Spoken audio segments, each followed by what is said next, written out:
وسبحان الله وما أنا من المشركين. وقال تبارك وتعالى فاسألوا أهل الذكر إن كنتم لا تعلمون. وقال رسول الله صلى الله عليه وسلم إنكم على بينة من ربكم ما لم تظهر فيكم سكرة حكم العيش وسكرة الجهل وأنتم تأمرون بالمعروف وتنهون عن المنكر وتجاهدون في سبيل الله فإذا ظهر فيكم حب الدنيا وسكرة الجهل فلا تأمرون بالمعروف ولا تنهون عن المنكر ولا تجاهدون في سبيل الله فالقائمون يومئذ بالكتاب والسنة كالسابقين الأولين من المهاجرين والأنصار أو كما قال رسول الله صلى الله عليه وسلم.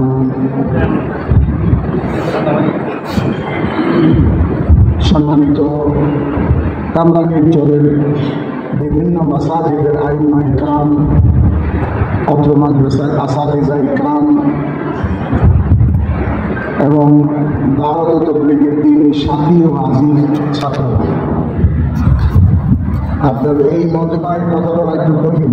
এখানে আমার আশপাশে অনেক উলামা ইকরাম আছেন যাদেরকে আমি লৌকিকতা নয়, আল্লাহর কসম খেয়ে বলছি, আমি লৌকিকতা করে বলছি না, আমি অন্তর থেকে তাদেরকে আমার উস্তাদ বরাবর মনে করি। এমনিতে আমার মধ্যে যেমন এলেন কারণ কিছু নাই, একটু খোদাগার জিনিস, এটা আমার মধ্যে বরাবরই ছিল। যে কোনো জায়গায় গিয়েছে, যে কোনো জায়গায় যে কোনো আলিমকে বয়সে বড় হলে মাদ্রাসার উঁচু কিতাব পড়াইলেই আমার ওস্তাদের মতোই আমি তাকে সেই দৃষ্টিতেই সবসময় দিয়েছি।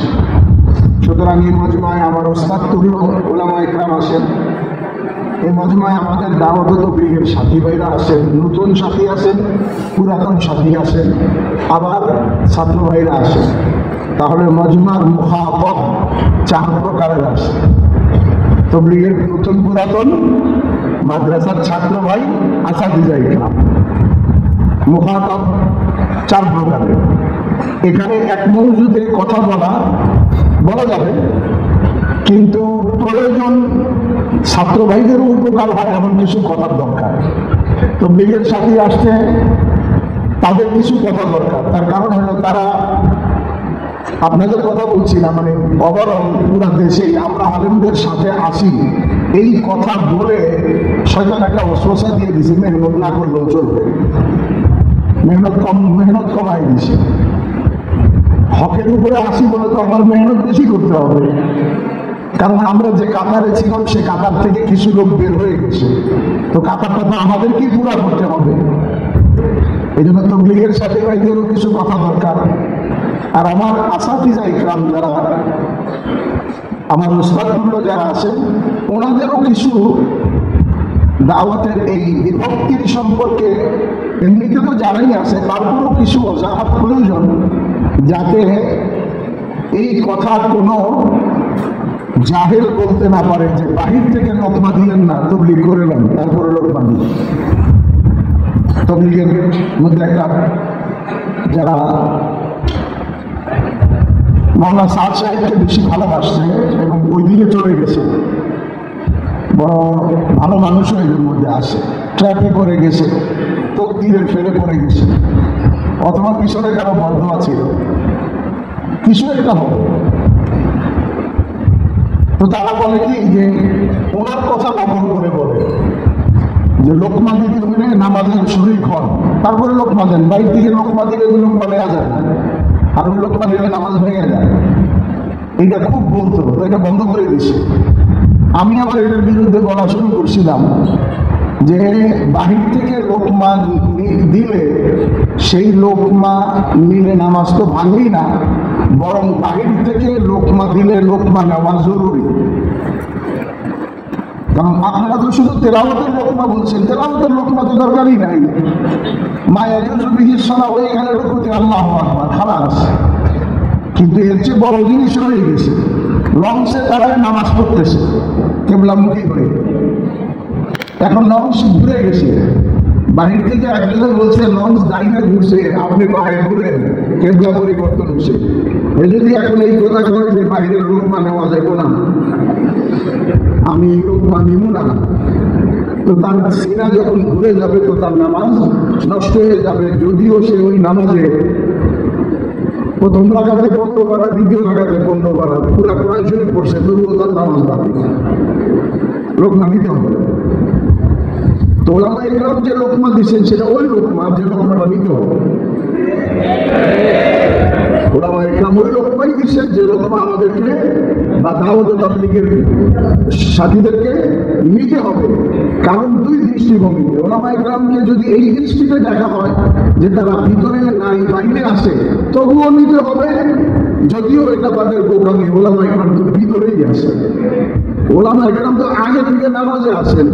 বরং এই কথা বলা যায়, যারা আমরা পরবর্তীতে তবলীগে লাগছি আমরা ভূমিকা দিই, উনি আগে থেকে নামাজ পড়তেছিলেন, আমরা পরে যে নিয়োগ বানছি। ওলামা ইকরাম তো সেই নুরানি থেকে নামাজ পড়া শুরু করছে, নুরানি থেকে তবলীগ করা শুরু করছে। আমরা দোকানদার, অফিসওয়ালা, তিন চিল্লা দিয়ে আমরা আসছি, আমরা তো এই নামাজে শরীক হয়েছি, আমি তো মুক্তা দিই। এই জন্য আমি প্রথমে ওজাহাতমূলক কয়েকটা কথা বলবো এবং বৈশ্বিক কিছু কার্যকারী ঘোষণা করবো আপনাদেরকে। তবে অবশ্যই সময় যদি বেশি হয়ে যায় আমাকে কেউ একজন অনুমতি করবেন। দেখেন, দাওয়াত তাবলীগের এই বিভক্তিটা কেন হলো এটা আপনাদের জানা থাকা দরকার। কেন হলো, কেন?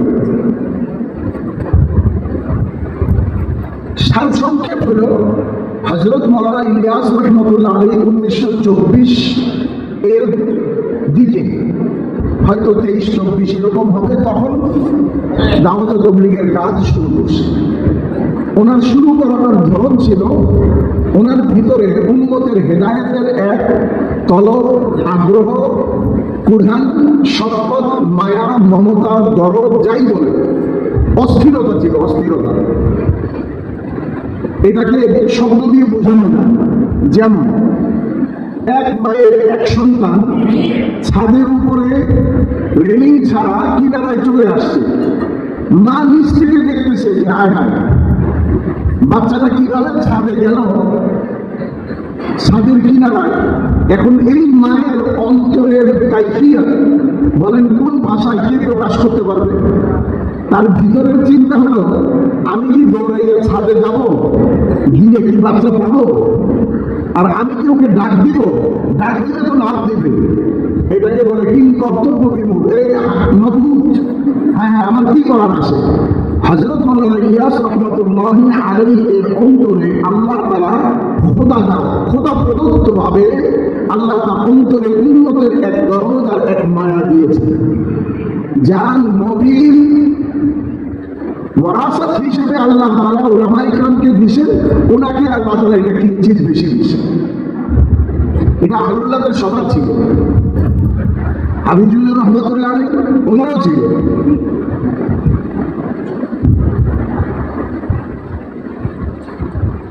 ওনাকে আমি বাইতুল মোকাররমে দেখছি, আপনারা তো মনে অনেকে দেখেন নাই, মুরব্বীরা ছাত্রদেরকে বলতেছি।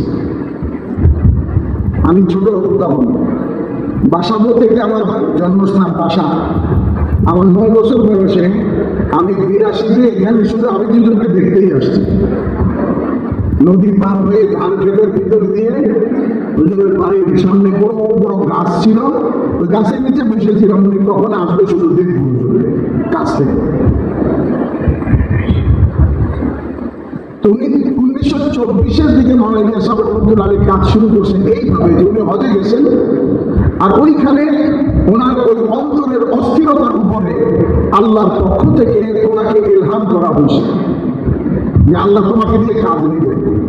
তুমি পেরেশান হয়ে গালিবান হযরত মাওলানা হুসাইন আহমদ মাদানী রহমাতুল্লাহ আলাইহি কিংবা ফখরুল হাসান সাহেব রহমাতুল্লাহ আলাইহি দারুল দেওবন্দের একজন বড়র সাথে পরামর্শ করছে যে আমাকে এটা বলা হয়েছে, আমি কি করতে পারি? তো বুজুর্গ সান্ত্বনা এসে, তো আপনাকে বলা হয়েছে আপনাকে দিয়ে কাজ নিবেন, আপনি করবেন, এটা তো বলা হয় না। তো যিনি কাজ নিবেন তিনি জানেন কিভাবে নিবেন। তো হজের পরে সবাই চলে আসছে, আকাবিররা বলছে যে ওনাকে ছেড়ে যান, উনি এখানে থাকেন। উনি কান্নাকাটি করছেন অনেকদিন পর্যন্ত। এরপরে হিন্দুস্তানে আসছেন, দাওয়াতের মেহনত এই নকশায় শুরু করছেন। বলা যায় যে এই কাজের নকশাটা ইলহাম আল্লাহ দিলের মধ্যে দিয়েছে। কিন্তু ইলহাম যতক্ষণ পর্যন্ত কোরআন হাদিসের সাথে একমত হয় ততক্ষণ পর্যন্ত ইলহাম আমলযোগ্য। যদি কোরআন হাদিসের সাথে ঐক্যমত না হয় তাহলে ওই ইলহামের কোনো মূল্য নেই। এই জন্য মৌলানা ইয়াসার রহমতুল্লাহ আলাইহি আলেম হওয়া সত্ত্বেও এই ইলহাম ঠিক আছে কিনা এইটার জন্য উনি মুফতি কিফায়াতুল্লাহ সাহেব, মৌলানা হুসাইন আহমদ মাদানী সাহেব সবার কাছে গেছেন। मुफ्ती किफायतुल्लाह साहब कैसे ये बोलছেন हजरत आप मेरी बात सुनिए, सुन के आप इजाजत देंगे तो हम काम करेंगे। अगर आप ये समझते हैं कि नहीं ये काम ठीक नहीं है तो फिर आप इतना कहकर बस मत करना कि ये काम ठीक नहीं है, बस इस पर आप वक्फ न करना, बल्कि आप मेरे को जबा कर देना। আপনি আমার কথা শুনে বুঝেন যে যদি আপনি মনে করেন এই কাজটা করা যাবে তো আমাকে করতে বলবেন, আমি করবো। আর যদি মনে করেন যে এটা কোরআন সুন্নাহর মতো না, মত অনুসারে না, বা এটার মধ্যে ফিতনা আছে, তাহলে আপনি আমাকে না বলে ছেড়ে দিয়েন না। কারণ আপনার ছেড়ে দিলেও আমি আমার ভিতরের জজবার হয়তো কাজ শুরু করে দিব, যাতে আমার দ্বারা কোনো ফিতনা না হয়। এই জন্য আপনার কাছে অনুরোধ, আপনি আমার এখানে জব করে দিবেন। যদি না হয় তাহলে আমাকে জব করে দিবেন, আর যদি হ্যাঁ হয় আমি চেষ্টা করব। मुफ्ती किफायतुल्लाह साहब रहमतुल्लाह अलैहि सब কথা শুনে বলছেন, मौलाना काम तो ठीक है लेकिन करेगा कौन? এই নিজের খেয়ে নিজের করে काम ठीक করবে। वैसे बस हजरत इतनी सी बात है, आप सिर्फ ये कहिए कि ठीक है या नहीं, কাজ কে করবে না আমি আমার আল্লাহ পাকে চাই। বাস মৌলানা সাহেব রহমতুল্লাহ আলাইহি কাজ করছেন, ওলামাদের সাথে পরামর্শ করছেন, পরামর্শ করেই শুরু করছেন। তখন তবলিগের মেহনতটা নবজাতক একটা শিশুর মতো, একদম নতুন, যার কাছে যায় তার কাছে নতুন মনে হয়, খুদ আলেমদের কাছেও। मौलाना अशरफ खान रहमतुल्लाह अलैहि वसल्लम ये बोले इलियास ने क्या शुरू कर दिया? अच्छा ठीक है, उनकी जमात बोला तो प्रथम एक जमात গেছে, মৌলানা ইলিয়াস সাহেব জামাতে বলে দিয়েছে খবরদার হযরতের এখানে যাবা না, যদি যাকে তাইলে যাবা, আর দাওয়াত মানুষের দিবা না, কিন্তু আলেম দাওয়াত দিলে ছাড়বো না, কারখানা খেতে।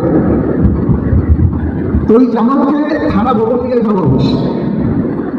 हजरत मौलाना जफर अहमद उस्मानी खान रहमतुल्लाह अलैहि भागिना আসরের পরে যখন গাছটা বের হবে তো রাহবার কি হবে? মৌলানা জাফর আহমদ উসমানী বলছেন আমি রাহবার হব। তো রাহবার জাফর আহমদ উসমানী ইলমের পাহাড় আর মুতাকাল্লিম মিরওয়াতের একদম আনপড় জাহিল জওয়ান নিয়ে গেছে দোকানে। ও দাওয়াত কি দিবে কিছুই তো জানে না। হেদায়েতের কথা আমাদের 1 ঘন্টা করলে কটা মনে থাকে, কিছু তো মনে থাকে না। তার ওই জামানায় তখন মেহনতি ছিল না। তো সে দোকানে যখন নিয়ে গেছে তো মেওয়াতি দোকানওয়ালাকে বলছে आ जाओ भाई हमारा कलमा सुन लो, तुम अपना कलमा हमें सुना दो। এদিন ছিল দাওয়াত, আসো ভাই আমার কলেমাটা শুনো আর তুমি তোমার কলেমাটা আমাকে শোনাও। এরা কলেমাটা প্রশ্ন করছিল ভালো।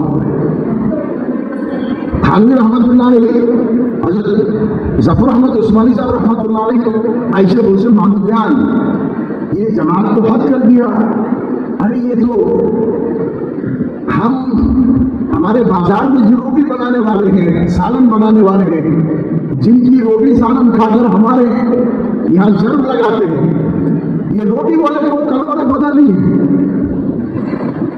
যাদের রুটি খেয়ে আমাদের এখানে খানকার লোক পড়ে থাকে, এই রুটিওয়ালা মুসলমান কলমা পড়তে পারে না, আসলেই না। तो मौलाना इलियास रहमतुल्लाह अलैहि তখন বলছিলেন, বলে ইলিয়াস ने यास को आज से बदल दिया। ইলিয়াস তো নৈরাশ্যটাকে আশায় পরিবর্তন করছে। হ্যাঁ একটা কিছু হবে, একটা কিছু হবে। ওই দিন থেকে মেহনত শুরু করে মাওলানা সাহেব রহমাতুল্লাহ আলাইহি ওনার ভিতরের জজবা এটা ভাষায় প্রকাশ করা সম্ভব না। মুফতি জাইনুল আবেদিন সাহেব রহমাতুল্লাহ আলাইহি যিনি পাকিস্তানের ছিলেন, আমাদের আরবি সুরার একজন ছিলেন এবং পাকিস্তানের প্রয়াত প্রেসিডেন্ট জিয়াউল হক সাহেবের পার্সোনাল অ্যাডভাইজার ছিলেন, মুহাদ্দিস ছিলেন, মাওলানা ইলিয়াস রহমাতুল্লাহ আলাইহির সভাপতি আব্বা ছিলেন। মুফতি জালাল আব্দিন সাহেব বলেন যে একবার মাগরিবের নামাজে করে আমি আবুবকর পড়তেছি নিজামুদ্দিন, মাওলানা ইলিয়াস রহমাতুল্লাহ আলাইহির ভিতরে। তো মসজিদের দরজায় হাউস ছিল আগে, তো একজন লোক আসছে আইসা পানি খেয়েছে, পানি খেয়ে চলে যেতেছে। তো মাওলানা ইলিয়াস রহমাতুল্লাহ আলাইহি ডাকছেন, মুফতি সাহেব, মুফতি সাহেব, মুফতি সাহেব। মুফতি সাহেব নামাজ পড়তেছে, নামাজ শেষ করে গিয়ে বলছে জি হযরত। তো মাওলানা ইলিয়াস সাহেব কষ্ট, এই লোকটা কেউ দাওয়াত দেয়নি, কিছু বলে নাই, এই কষ্টে বলছে কাহা थे ना हजरत? मैं तो नमाज पढ़ रहा था, अव्वबीन पढ़ रहा था। अरे आप अव्वबीन पढ़ रहे हैं, इधर एक आदमी आया, किसी ने उसको दावत नहीं दी, वो चला गया। আপনি আওয়াবিন করতেছিলেন, অথচ একটা লোক আইসা চলে গেল, কেউ তাকে দাওয়াত দিল না। তো মুফতি সাহেব তো মুফতি সাহেব ছিলেন, উনি জিজ্ঞেস করলেন তো क्या हजरत हम अव्वबीन না পড়ে তাহলে আওয়াবিন পড়া ছেড়ে দিন, পয়সা লাগবে দাওয়াত দিতে? मौलाना साहब रहमतुल्लाह अलैह बेकार बुझाई बच्चे नहीं मुफ्ती साहब, हम ये नहीं कहने का अव्वबीन छोड़ दो। हमारे कहने का मतलब ये है आप नमाज पढ़ेंगे तो दावत का कोई इंतजाम करें, एक साथी को बिठाए, একজন কে বসা, কেউ আসলে তুমি দাওয়াত দিবা, আমার নামাজ পড়া শেষ হোক তারপরে তুমি নামাজ পড়ো। অর্থাৎ দাওয়াত আর ইবাদত এই দুইটাকে সমন্বয় করে। মাওলানা ইলিয়াস সাহেব রহমাতুল্লাহ আলাইহি ইন্তেকালের আগে ওনার ফিকির হলো যে জিম্মাদার কাকে বানাবো, একজন জিম্মাদার থাকলে ভালো। উনি মারা যাওয়ার আগে 6 জনের নাম লিখলেন। মিয়াদি দাউদ রহমাতুল্লাহ আলাইহি, আমি তাকে পাইছি 2004 সালে নামাজি দিয়ে। হাফেজ মকবুল, হাফেজ রেজা হাসান, মৌলানা ইনহামুল হাসান, ইহতিসামুল হাসান কাদনবী, 6 নম্বর মৌলানা ইউসুফ সাহেব তার ছেলে। এই 6 জনের নাম 3 জনের কাছে দিয়েছে, মুফতি মুজাফফর হুসাইন, শেখুল হাদিস মৌলানা জাকারিয়া সাহেব আর হযরত রায়পুরি। 3 জনকে দিয়ে বলছেন 6টা নাম দিলাম, এরা সবাই উপযুক্ত, আপনারা যাকে বলবেন আমার পরে সেই জিম্মাদার হবে। এই 3 হযরত বসছে, মশওয়ারা করছে, অনেক মশওয়ারার পরে শেখুল হাদিস মৌলানা জাকারিয়া সাহেব, যিনি হযরত মাওলানা ইলিয়াস রহমাতুল্লাহ আলাইহি ভাতিজা, অথচ মাওলানা ইলিয়াস রহমাতুল্লাহ আলাইহি তার সাথে মশওয়ারা করতেন। তো ওই সিদ্ধান্ত দিলেন आपके बाद यूसुफ ही जिम्मेदार रहेगा। तो मौलाना यूसुफ साहब रहमतुल्लाह अलैहि जिम्मेदार হলেন, কিন্তু উনি জিম্মাদার হয়ে মানে আমি এই তরিকায় কাজ করেন যে আমি শাহ, আমি যা খুশি খাই এই তরিকায় কাজ করেন। ওনার কাজের তরিকা ছিল মশওয়ারা। যদি আমার অপর দিকে কোনো ভাই এখানে থেকে থাকেন, আমি মনে কষ্ট নিয়ে যাবেন, কোনো সাদিয়াতে কোনো ভাই কোনো ব্যক্তির সাথে আমাদের কোনো বিরোধ নেই না, কারোর সাথে আমাদের লেনদেন না কিছু, বরং ইন্ডিভিজুয়াল ভাবে প্রত্যেক ব্যক্তিকে আমি এখনো মহব্বত করি। এখনো অনেক আমাদের নেতাতে ভাই আসেন, আল্লাহর কসম করে বলছি, তারা আমার সাথে এখনো পরামর্শ করেন, এখনো ফোন করে মাসআলা জিজ্ঞাসা করেন, এখনো সামনে আসে না কিন্তু আমাকে মহব্বত করে মাসআলা আমার কাছে জিজ্ঞাসা করে, কোনো মশওয়ারা করে। প্রথম সে ফোন করে বলছিল ফোন আমি করে এতদিন পরে ফোন করি না, ভয়ের কি আছে, তোমার সাথে আমার মতের মিল হয় নাই, আমার জিম্মাদারি হকটা বলে দাও, তোমার জিম্মাদারি হক কবুল করা, যদি তোমার নসিবে না থাকে সেটা তোমার ব্যাপার, তোমার আল্লাহ নসিবে না দিলে তুমি কবুল করবা না, কিন্তু তোমার সাথে তো আমার কোনো দুশ্মনী নাই, আমি তো তোমার কোনো ক্ষতি চাই না। তো মৌলানা ইউসুফ সাহেব রহমাতুল্লাহ আলাইহি জিম্মাদার বানানোর পর উনি পরামর্শ করে কাজ করছেন। মৌলানা ইনামুল হাসান সাহেবের সাথে বেশি পরামর্শ করছেন। কেন?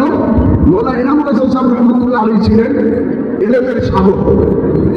মৌলানা আবুল হাসান আলী নদভী রহমাতুল্লাহ আলাইহি ওনাকে এই লকব দিয়েছেন हजरत भी लोग किसी किसी को लक़ब देते हैं हकीमुल इस्लाम, हकीमुल उम्मा और शेखुल इस्लाम, शेखुल उम्मा।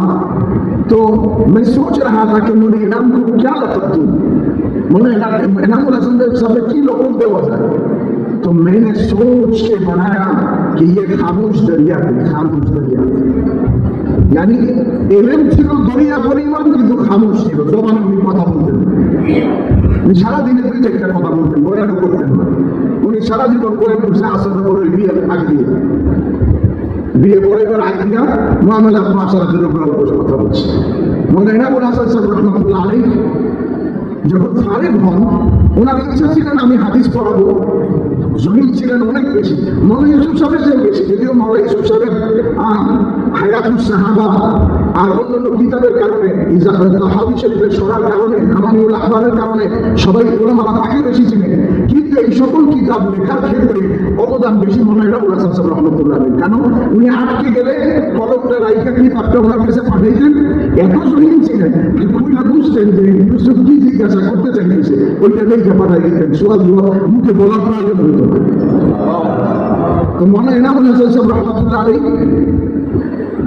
ইলিয়াস সাহেব রহমতুল্লাহ আলাইহি চাইলেন যে তুমি আমার সাথে তবলিগের কাজে থাকো। আর মৌলানা ইউসুফ এরাদুল হাসান সাহেবের ইচ্ছা আমি মাদ্রাসায় পড়াই। তো মৌলানা ইলিয়াস সাহেব কিভাবে মেহনত করছে দেখেন, যে মৌলানা ইলিয়াস সাহেব রহমতুল্লাহ আলাইহি ভাতিজার কাছে পাঠিয়েছে, বলিয়ে না তুমিও তোমার মত অনুযায়ী চলো না, আমিও আমার মত অনুযায়ী চলবো না, চলো আমরা সালিস কাউকে মশওয়ারা জেনে বলা হবে। তো বলছে তুমি যদি রাজি থাকো তাহলে জাকারিয়াকে মানি। জাকারিয়া ওনার ভাতিজা, মৌলানা আবুল হাসান সাহেবের শ্বশুর, ইউসুফ সাহেব রহমতুল্লাহ আলাইহির শ্বশুর। তো বলে যে ঠিক আছে। তো চিঠি লেখা গেছে, মৌলানা জাকারিয়া সাহেব চিঠি পড়ে অনেকক্ষণ চিন্তা করে বলছেন, নুরে নামকে বলছেন যাও চাচা খানকে খেদমত মেরা, যাও চাচা খানের খেদমতে তবলিগের কামেই থাকো। উনি কোরবানি করছেন, আল্লাহ তাআলা ভিডিওটাও পুরা করাই দিয়েছেন। শেষ বয়সে উনি বহুকাল পর্যন্ত বুখারী মার্কাজি কাশিফুল উলুম মাদ্রাসাতে বুখারী পড়েন। তো আমার বলার উদ্দেশ্য হলো যখনই মশওয়ারা হতো মৌলানা ইউসুফ সাহেব রহমতুল্লাহ আলাইহি জিজ্ঞাসা করতেন মরিয়ে না মায়া, যদি দেখতেন আসে নাই তাহলে অন্য কাউকে বলতেন যাও মৌলানা আবুল হাসানকে ডাকা। একজন কেসে যাই এখনো আসে নাই, আর একজনের পাঠাতে তুমি যাও মৌলানা ওকে ডাকা। তো ওনার এই অবস্থা দেখে একজন জিজ্ঞাসা করে ফেলছে হযরত বুরানা মানে आप মরিয়ে না করে তুমি চার্জি কিউ দেবে, মৌলানা এরাম হাসান সাহেবকে তো চার্জি দেন কেন, প্রাধান্য দেন কেন, তো কোনো তেমন বেশি কথাও বলে না। तो मौलाना यूसुफ साहब बोलते मैं इसलिए तरजीह देता हूँ तबलीग हमसे ज्यादा वो समझता है, তবলিগ আমার চেয়ে এনার বেশি বুঝে, তার কারণ সে আমার আব্বার সাথে খেদমত করছে। আমি তখন লেখাপড়ায় মজবুত ছিলাম, আমি হিসাবে এখন জিম্মাদার বানাইবার পরে ঢুকছি, এর আগে আমি পড়ানোতে বেশি ছিলাম। এইভাবে মশওয়ারা করে চলছে। মৌলানা ইউসুফ সাহেব রহমতুল্লাহ আলাইহি 1965 সালে এপ্রিল মাসে পাকিস্তানের লাহোরের বেলাল পার্কে বয়ানরত অবস্থায় স্ট্রোক করে ইন্তেকাল করছে। তখন ওই যে মৌলানা ইলিয়াসের 6 জনের নাম দিছে, তার মধ্যে যে একজন মৌলানা ইউসুফ সাহেব উনি ইন্তেকাল করছেন, বাকি 5 জন এখনো জিন্দা আছে, বাকি 5 জন এখনো জিন্দা আছে। আর যে 3 জনের মশওয়ারা করে বানাইছিল ওই 3 জনও জিন্দা আছে। তো সবাইকে তাহলে তার কোনো অসুবিধা নাই, তাই ওনাদের 3 জনের কাছে সুপুর্দ করে ওনারা বানাই দিলেন। কিন্তু মৌলানা ইলিয়াস সাহেব রহমতুল্লাহ আলাইহি যেহেতু মেওয়াতিদের উপরে মেহনত করছেন, আর মেওয়াতিরা একটু আনপড় ছিলেন, আহলে কাবিলা হিসেবে আসাদ ছিলেন, তারা এসে বলতে লাগলেন যে না আমি তো মৌলানা ইউসুফ সাহেবের ছেলে, তখন মৌলানা সাদ সাহেবের আব্বা ছিলেন মৌলানা হারুন সাহেব, হারুনই হবে। তখন ওই 3 বুজুর্গ মিলে মশওয়ারা করলেন, বাকি 5 জন যারা আছে মেহেদি দাউদ, হাফেজ মকবুল, রেজা হাসান, এনামুল হাসান, এহতেশামুল হাসান খান, বাকি 5 জন আছে। তো ওনারা পরামর্শ করে মৌলানা এনামুল হাসান সাহেবকে বানায় যে এর তাজরিবা বেশি। এখন দেখলেন যে মেওয়াতিদের মধ্যে একটু চুর শুরু হয়েছে। তো মৌলানা জাকারিয়া সাহেব রহমতুল্লাহ আলাইহি মৌলানা ডাকলেন সাত সালের আব্বাকে, তাকে বলছেন শুন ওরা কি হয়, জাকারিয়া সাহেবের কি হয়, আর কেমনি ভাতিজা জাকারিয়া সাহেবের নাতি নাতি জামাইরা বাবা ইসব সাহেব, তো বাবা ইসব সাহেবের ছেলে ওনার মেয়ের বলেন নাতি, দাদা না না না। तो डाल के बोलते हारून सुन, मैंने हम सब ने मशवरा करके उन्होंने ये नाम को जिम्मेदार बनाया, तू जा मस्जिद में जाकर कह दे कि नाना जी ने बनाया, हमने मान लिया, तुम भी मान लो। इच्छा शेष तो बोला हारून साहब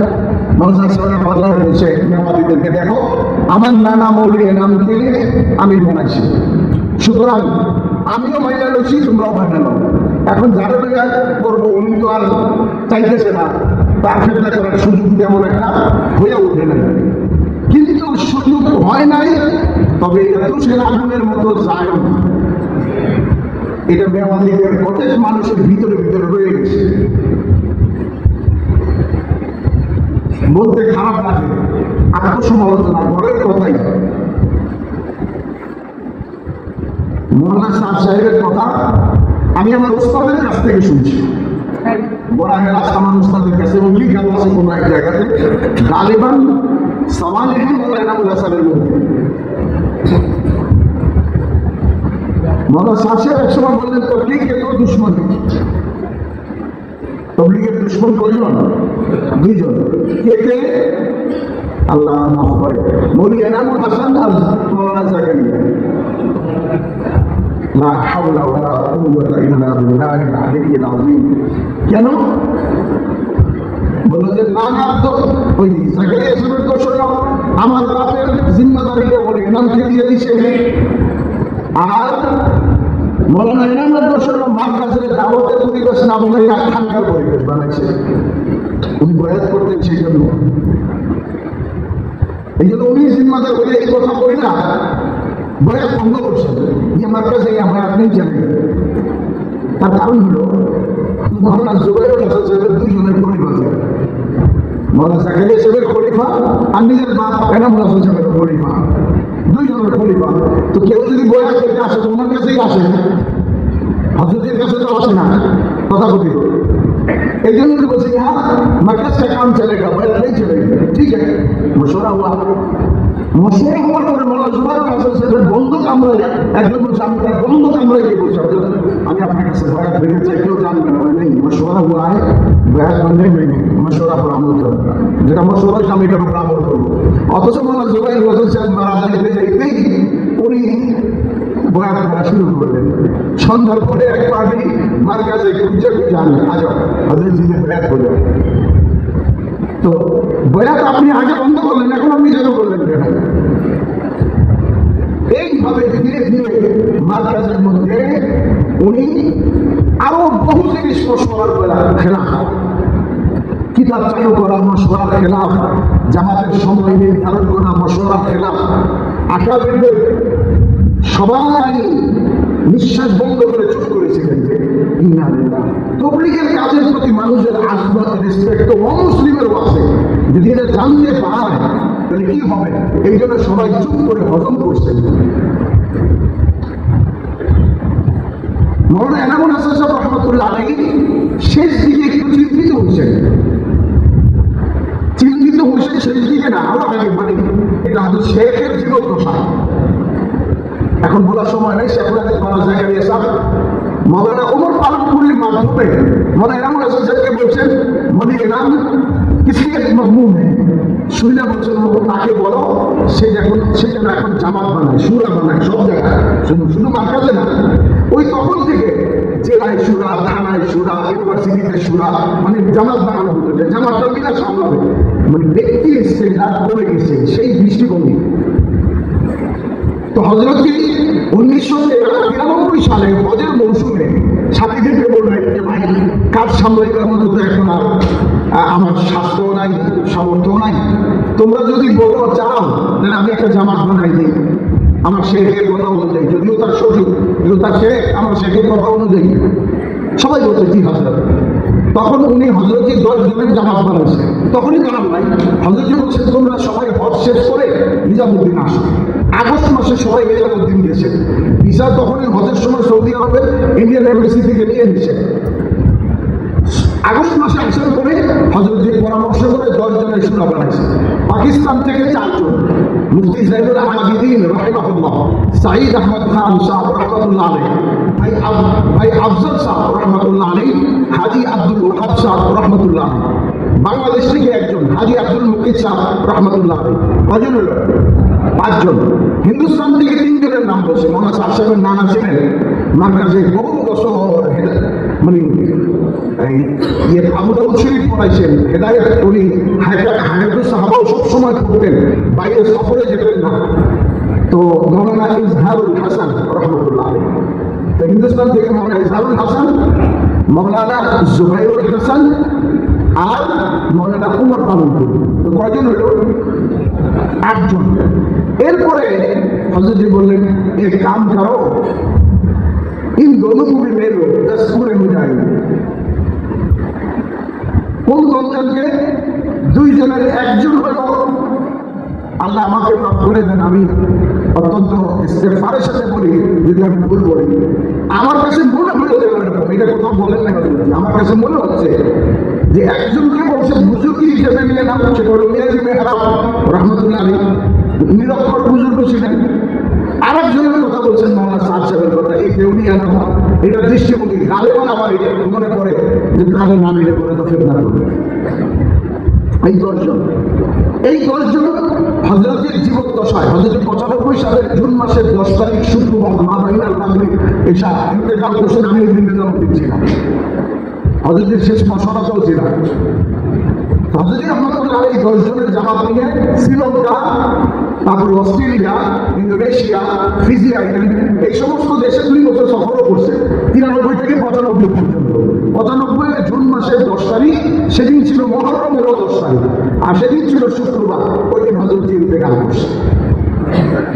এখন হযরত ইন্তেকালের পরে এই জামাতের 10 জন ওনারা মিলে কাজ করবেন, কিন্তু হযরতের ইন্তেকালের পরই আরেকজনের ইন্তেকাল হয়ে গেল, মৌলানা ইজহারুল হাসান সাহেব রহমাতুল্লাহ।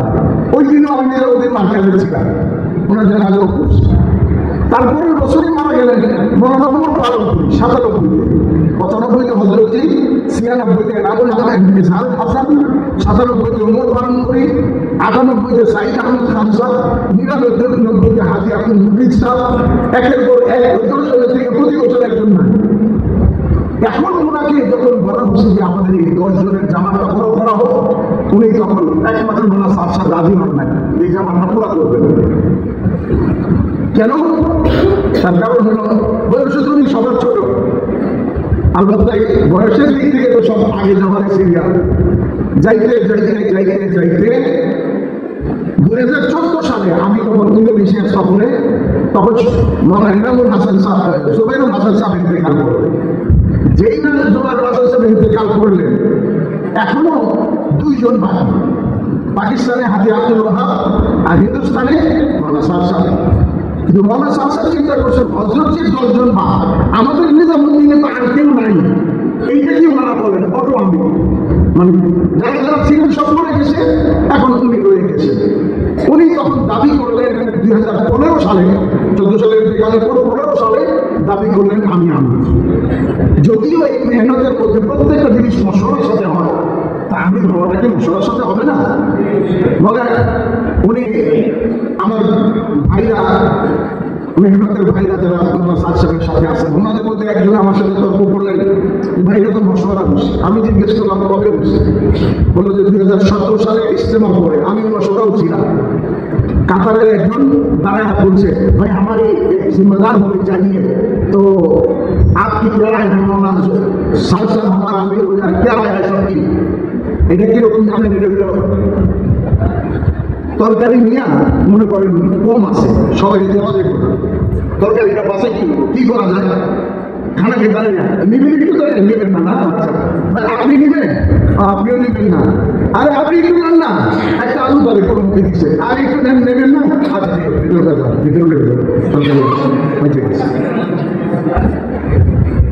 এই মশলাটাই ছিল।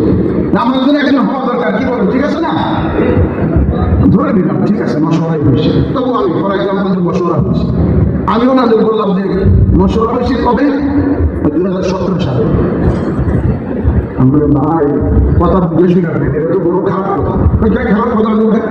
আমরা যদি কারো বিয়ে হয় 17 সালে, বাচ্চা হয় 15 সালে, আপনি কি হবে? কেমন করবো? বিয়ে 17 সালে, বাচ্চা আগে কেমন হয়? যদি হয় এরকম আগে বাচ্চা তাহলে কি বলে? এটা তো সমস্যা, আমি সমস্যা না। তো আপনি বলতেছেন 17 সালে পরামর্শ হচ্ছে, কিন্তু আমার কাছে রেকর্ড আছে, উনি 15 সালে বলছে মেনে আমি বাচ্চা আগে হয়ে গেছে। এই জন্য এছাড়া আরো বেশ কিছু কিতাব সামিল করা ইত্যাদির কারণে, এবং ওনার বক্তব্যের মধ্যে কখনো হুজুর সাল্লাল্লাহু আলাইহি ওয়াসাল্লাম কেন তার স্ত্রী হযরত জয়নবের বিবাহে পরিবার বস্তুরকে দিয়ে করলেন, কখনো সাহাবাকে, কখনো জাকারিয়া কেন গাছের কাছে সাহায্য চাইলেন, আপত্তিকর কথা। ইউসুফ আলাইহিস সালাম কেন ওই দুই বন্দীর কাছে, বাদশার কাছে সাহায্য চাইলেন, আল্লাহর কাছে না চাইয়া? এই জন্য বিজয় সিং আরো 7 বছর জেলখানায় থাকতে হয়েছে। আরে ভাই, হেকমতানে এক জিনিস, আর এইটা প্রসারণ করা, এটা তো নবীর রেশমতে আপনি আসে না। এইভাবে ওলামায়ে কেরাম একটা পর্যায়ে আইসা, বাহিরের ওলামারা তো জানতেই না, তবলিগের ঘরের কথা তো বাইরে আসতো না। তারপরে গিয়ে ওলামায়ে কেরাম বলছেন যে না, এটা যদি এখন না জানাই খেয়ালত হবে।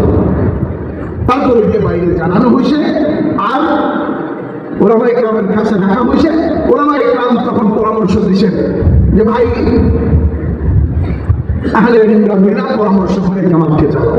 আলহামদুলিল্লাহ। এখন দ্বিতীয় জিনিস আমি বলবো, সারা বিশ্বের এই শুরাই নিজামে কিভাবে চলতেছে। আমি কিছুদিন আগে ফিজি আইল্যান্ড গেছি, পৃথিবীর শেষ দেশ, অস্ট্রেলিয়া থেকে 3000 কিলোমিটার সমুদ্রের ভিতর। ফিজি আইল্যান্ডে একটা মাদ্রাসা আছে বড়, আরো এখন অনেকগুলি মাদ্রাসা আছে। বড় মাদ্রাসার মোহতামিম বলেন মুফতি গুফরান সাহেব, আল্লাহ তার হায়াতে বরকত দিক, অনেক ভালো মানুষ, নরম মানুষ। আমাদের যে ডক্টর আব্দুল্লাহ বলছেন, ওনার ভাতিজি যেমন। তো ওনার এইখানে একজন আলেম ছিল, সে মোহাম্মদ সাহেবের সাথে সম্পর্ক রাখার কারণে সময় দিত। ওই ঠিক ওই মুহূর্তে যখন বিভক্তি ঘটে, তখন সাহেব ওইখানে গেছেন, এবং ওনার কথার কারণে একচেটিয়া পুরা দেশ ওই দিকে চলে গেছে। যাই হোক, আমি এরপরে আমরা 18 সালে সফরের জন্য সিঙ্গাপুর পর্যন্ত গেছি। কিন্তু সিঙ্গাপুর যাওয়ার পরে যখন ওই সময় শুনি যে উনি যাইতেছে ওইখানে, কারণ ওনাদের জায়গাগুলি আসলে ধরে রাখার জন্য প্রতি বছর ওইখানে যাইতেছে। আমরা আমার কাছে জানাইলাম, আমরা রবীন্দ্র হুজুরের সাথে পরামর্শ করলাম যে কি করবো হুজুর, টিকিট তো non refundable, no change, no refund, ফেরত পাবো না, কি করবো এখন, যাবো কি যাবো না? হুজুর বললেন যে পুরো জামাত গেল, তুমি যাও, ওনার সামনে তোমার যাওয়া ঠিক হবে না, কারণ গেলে পরে ওনার সামনে ওই মার্কাজে আমাদের দেখতে হবে, একই মার্কাজে, তখন বিভক্তি হয় না। তো সাথীরা অনেক বললেন যে না, আপনি না গেলে আমাদেরও যাবো। সিঙ্গাপুর ওনারা খুশি হলেন যে আমি বলেছি সময় লাগে, তখন আর যাওয়া হয় নাই। এখন গেছি আলহামদুলিল্লাহ, ওইখানে 3টা মার্কাজের মধ্যে 2টা মার্কাজে বাড়ি বাড়ি করে কাজ করা হয়, আর একটা মার্কাজ আলহামদুলিল্লাহ আমাদের অধীনে চলে আসছে। ওলামায়ে কেরামের সাথে বসছি বিভিন্ন জায়গাতে, রাত দিনের কথা, ওই কথা এখন চলবে না যে ফিজি আমাদের। এইভাবে ইন্দোনেশিয়া, মালয়েশিয়া, সাউথ আফ্রিকার জোহানেসবার্গ, এটা যদিও তাদের রাজধানী কেপ টাউন, কিন্তু বিজনেস ক্যাপিটাল হলো জোহানেসবার্গ। জোহানেসবার্গে দারুল জাকারিয়া আছে, ডাভেল মাদ্রাসা, ডাভেল যে আরেকটা মাদ্রাসা হলো আজাদবেল মাদ্রাসা আছে, বড় বড় মাদ্রাসা। এখানে হযরত হাকিম আহমদ সাহেব রহমাতুল্লাহ আলাইহি খলিফা আছে ওখানে। তো ওই মাদ্রাসা করে যে জোহানেসবার্গে একটা সিটি না, শুধু একটা প্রদেশ, অঙ্গপ্রদেশ, যেটাকে বলে জিপি, গাউটেন প্রদেশ। এই পুরা প্রদেশের সমস্ত মসজিদে আলহামদুলিল্লাহ মার্কাজ সহ শুরাই নিজামের মধ্যে কাজ করতেছে। আমাদের দেশের একজন সাদ সাহেবের পক্ষে একজন লোক, যার নামের শুরুতে এস আছে, অর্থাৎ ডাব্লিউ, এই লোক ওইখানে গেছে। যাওয়ার পরে মার্কাজের একজনের ফোন দিচ্ছে, তো মার্কাজের উনি বলতেছে, ভাই आप तबलीग में आए या किसी और काम से? नहीं, तबलीग में आया। तो आप तबलीग में आकर मरकज ना आकर कहाँ गया? तबलीग ऐसे मरकज তো আলহামদুলিল্লাহ সাউথ আফ্রিকাতে, এছাড়া আল্লাহ পাকের শুকর সিঙ্গাপুরে আমাদের যে মুস্তফা সেন্টারের পাশে যে মার্কাজ, এই মার্কাজ সুরা, সিঙ্গাপুরের সুরা আব্দুল করিম সাহ, আব্দুল রাহাত সাহ, সমস্ত সুরাই নিজামে চলতেছে। আমি এখানে আসতে আসতে সিঙ্গাপুরের সাথে কথা বলছি, আমাদের 21 তারিখে যাওয়ার কথা আছে, তাইওয়ান ইজতেমা যাওয়ার কথা আছে। তো আলহামদুলিল্লাহ পুরো দুনিয়াতে অনেক লম্বা কারণ যাবে, অনেক জায়গায় যাওয়া হয়েছে, কিন্তু এখন বলার সময় নেই। 3 নম্বর কথা, আমাদের দাওয়াত তাবলীগের শাসনের জন্য ছাত্র ভাইদেরকে এইটা বলবো, এইটুকু অজাহাত জানা থাকা ভালো, তবে আপনাদের অজাহাত করার দরকার নেই। আপনাদের একটা নিয়ত করেন যে আমি দাওয়াত আর তালিমকে অর্থাৎ পড়াশোনা আর তাবলীগকে সমন্বয় করব। দাওয়াত আর তাবলীগকে আমি সমন্বয় করব। আমি ছাত্র জমানাতেই কিছু কিছু সময় লাগাই আল্লাহ তৌফিক দিয়েছি। মৌলানা জামিল আহমদ আমার বড় কাছের ওস্তাদ, আশরাফুল হিদায়াত হোসেন যেমন জামিল আহমদ শিখরা, তো হুজুর পড়াইবার সময় অনেক উর্দুতে বলেছিল না, বাংলায় বলে এটাকে লিখতে পারো, এটা লিখে तो दावत संक्रांत आगे से ये लूटा वाला काम है, ये समझेगा लूटा वाला क्वेश्चन। अब अगर कोई गाड़ी वाला कोई जाने बोले लूटा वाला, কিন্তু হুজুর হঠাৎ করে ইন্তেকাল হয়ে গেছে। ইন্তেকালের আগে একবার আসছে বাংলাদেশে, তো আমাদের ভিডিওটা মসজিদে নিয়ে আসছে। হুজুর আমার বলতেছে, বলি আমল্লাহ दावत और तालीम, पढ़ाना और तबलीग का काम किसी को भी मत छोड़ना, दोनों मिला के चलना। আমার আর আগ্রহ বেড়ে গেল, এত বছর তো আপনি আমাদের এই কথা বলেন না, আজকে কেন বলবেন? তখন বলছে আমি রাশিয়া সফর করছি, ইরান সফর করছি, ওই সমস্ত দেশ যেখানে রুশিরা ছিল, কমিউনিজম ছিল, আল্লাহ দুবারা ওই সমস্ত আলেমকে দিয়ে আল্লাহ তাআলা আমার কাজ করতেছেন, যারা দাওয়াত ও তাবলীগের মেহনত করে, আমার মাদ্রাসায় তাদের দিকে আল্লাহ বেশি কাজ দিচ্ছে। আমাদের দেবন্দী মনোহর পালনপুরি রহমতুল্লাহ লিখেছেন, উনি শুনেছেন যে তালিম আর দাওয়াত, তাবলীগ আর তালিম দুইটাকে মিলিয়ে চলতে হবে, কেমন কিভাবে এটা প্রয়োজন। উনি একটা মিসাল দিচ্ছেন, এক তাবলীগওয়ালা মনোহর পালনপুরি সাহেব রহমতুল্লাহ আলাইহি জিজ্ঞাসা করছেন, হযরত तबलीग की अहमियत ज्यादा है या तालीम? तबलीगের মেহনত করার গুরুত্ব বেশি না মাদ্রাসায় পড়ার गुरुत्व বেশি? मनोहर पालनपुरी साहब रहमतुल्लाह अलैह, मैं सोच में पड़ गया, ये इस आदमी को अगर मैं कहूँगा आप যদি তারা বলেंगे পড়াশোনার গুরুত্ব বেশি, তবলীগ ছেড়ে দিবে, আর যদি বলে তবলীগের গুরুত্ব বেশি তাহলে মাদ্রাসায় ছোট ধরে দেখবে। ওনারা তো আহলে দিল ছিলেন, এই জন্য আল্লাহ তাআলার পক্ষ থেকে এলেন। উনি বলেন যে আল্লাহ আমার মিসাল হঠাৎ করে দিছে, বলে আমি তারা বললাম জবাব দू ना, इससे पहले तू मुझे एक जवाब दे, खाने की जरूरत ज्यादा है या पीने? खाবার जरूरत বেশি না পানি পান করার জরুরত বেশি? तो এটা চিন্তা করেন হযরত, सिर्फ खाता रहूंगा पानी नहीं तो भटक के मर जाऊंगा, और सिर्फ पानी पीता रहूंगा तो खाना नहीं है, इससे जिंदगी गिजा नहीं होगा। खाना पानी की दोनों की जरूरत है। मनोहर पालनपुरी साहब बोले दावत और तालीम दोनों की जरूरत है। এই জন্য ছাত্র ভাইদের কাছে আমার আবেদন হলো, যে নিয়ত করে নেন ছাত্র জমানাতে ভালো করে পড়াশোনা, এটাই আপনার তো শুধু ছুটি ছাড়াতে কিছু সময় লাগাবেন, রমজানের সময় লাগাবেন, আর ফারাগতের পরে সাল 1 বছর দাওয়াতের কাজ শিখে উম্মতের সাথে কিভাবে চলতে হয় এটা শিখে তারপরে মেহনত করবো ইনশাআল্লাহ। সাধারণ ছাত্রদেরকে বলছি, ভাই এই নিশ্চিততায় আজকের জীবনে আমরা আলেমদের সাথে আসি, মেহনত করবো, নিয়ত করেন মেহনত করবো, হালে মেহনত করবো। তবলীগে যদি কথা বলতে যাওয়া হয়, আমি সরকারের বলি, তবলীগে যদি কথা বলতে যাওয়া হয় আর এই নুরিয়া মসজিদের সামনে দাঁড়া করানো হয়, তবলীগ তুমি আমাদের এই দেশে বলো, তো তবলীগ ভাইসা আমাদের সুরাই নিজামের সাথীদেরকে বলবে যে তোমাদের বিরুদ্ধে আমার অভিযোগ, তোমাদের উপরে আমার আক্ষেপ। কেন? বলে যারা আমাদের সাইডে দিয়া কোরআন হাদিস বাদ দিয়ে আমাদের ধরছে, তাদের সাথে তো আমার তালাক হয়ে গেছে, ও তো আমার জামাই না, তিন তালাকের মোকালাকা হয়ে গেছে, ওইটার কোনো জীবন। তুমি আমার স্বামী ছিলা, অর্থাৎ তুমি যখন বলছো তোমার সঙ্গে অনুযায়ী তবলীগ করবো, তোমার কাছে আমার জিম্মাদারি ছিল, তুমি কেন মেহনত করবো না? তোমার সমস্ত মুসিবত তবলীগের উপরে কেন আসলো?